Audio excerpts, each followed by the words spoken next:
Assalamualaikum warahmatullahi wabarakatuh.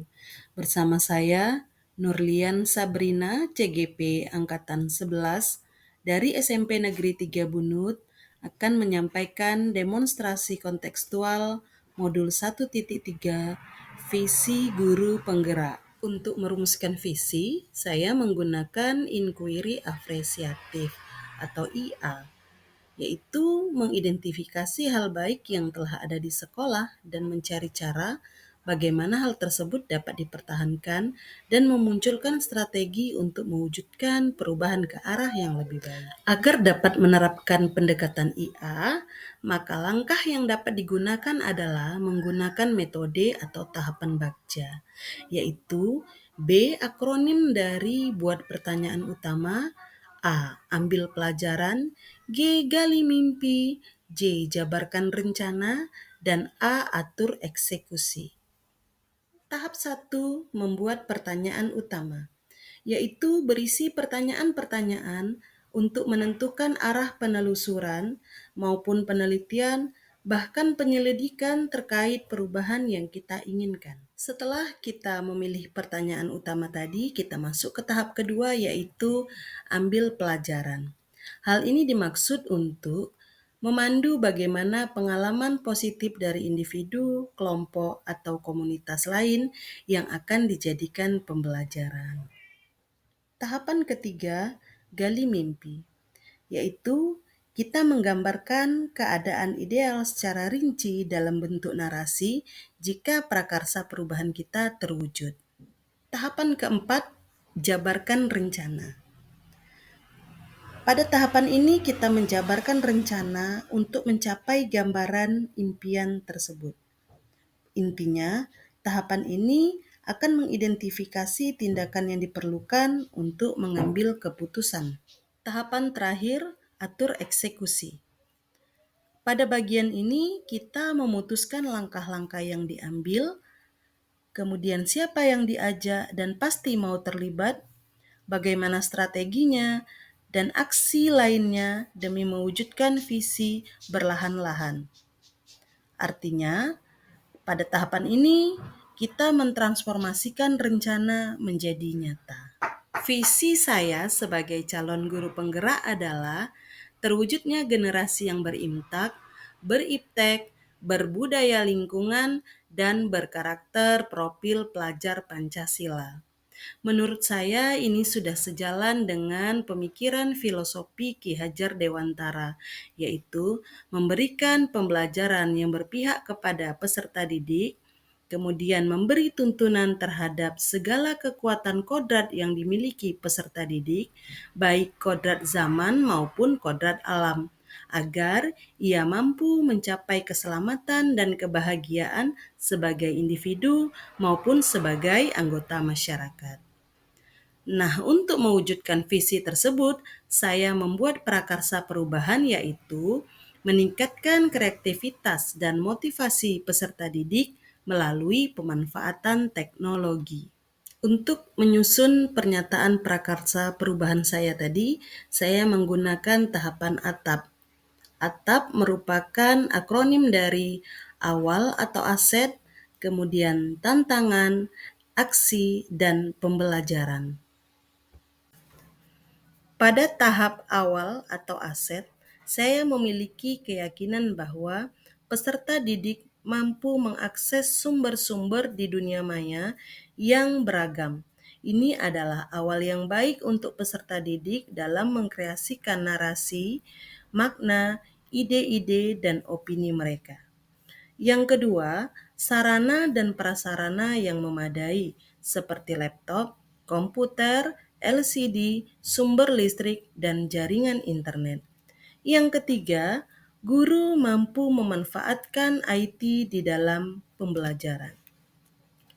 Pada tahap tantangan, ini ada masalah berupa peserta didik kecanduan gadget sehingga terkadang peserta didik kurang fokus, kemudian meniru kata-kata yang tidak sopan dan berperilaku tidak baik.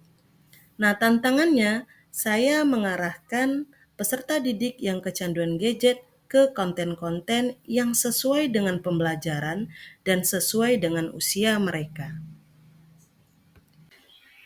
Pada tahap aksi, saya membantu peserta didik untuk belajar dan berlatih dalam menemukan situs pembelajaran yang sesuai dengan kebutuhan mereka, membuat konten pembelajaran yang interaktif dan berkarakter, serta merancang model pembelajaran berbasis IT sesuai kodrat zaman. Tahap berikutnya, pembelajaran. Peserta didik diharapkan mampu memahami mengapa mereka perlu, yang pertama, mempunyai akhlak yang mulia. Kemudian, peserta didik harus memahami konten-konten yang baik maupun tidak baik sesuai dengan norma agama dan sosial masyarakat. Yang terakhir, peserta didik harus mampu memahami kosakata yang sedang viral saat mengekspresikan pikiran dan atau perasaannya sendiri dalam bentuk karya. Ini merupakan turunan dari profil pelajar Pancasila, sehingga mereka mampu mewujudkan sikap berdaya saing global. Pada kanvas Bagja, untuk prakarsa perubahan, meningkatkan kreativitas dan motivasi belajar peserta didik melalui pemanfaatan teknologi. Nah, pertanyaannya, bagaimana cara meningkatkan kreativitas dan motivasi belajar peserta didik melalui pemanfaatan teknologi? Pada tindakan, melakukan diskusi dengan rekan guru, mencari referensi dan praktik baik tentang cara peningkatan kreativitas dan motivasi belajar peserta didik melalui pemanfaatan teknologi, dan mencari tahu karakter peserta didik berdasarkan asesmen diagnostik. Yang kedua, ambil pelajaran. Pertanyaannya, siapa guru yang ahli di bidang teknologi dalam pembelajaran di kelas? Teknologi pembelajaran apa saja yang telah digunakannya?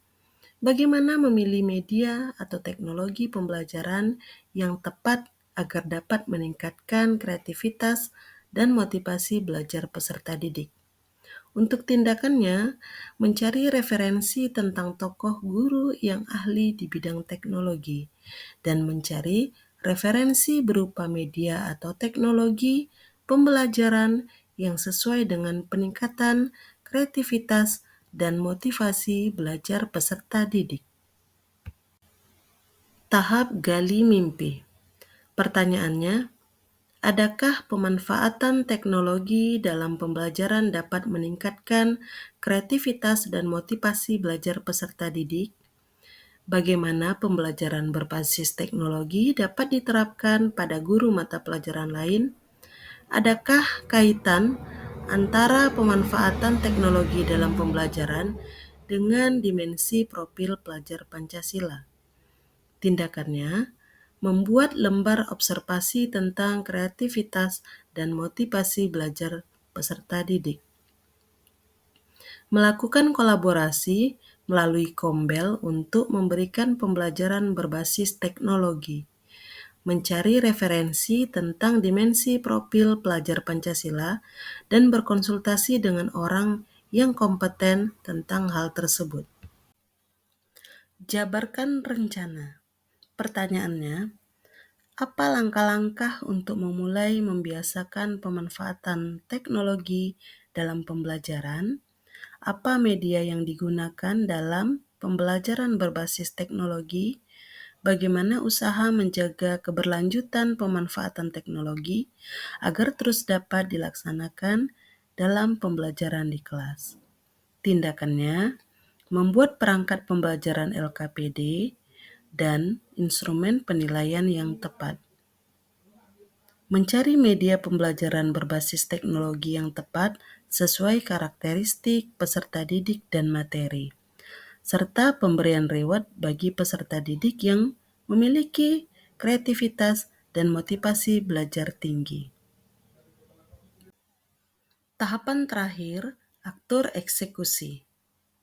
Pertanyaannya, siapa yang bertanggung jawab memonitor agar jalannya kegiatan pemanfaatan teknologi dalam pembelajaran ini dapat berjalan dengan baik dan konsisten?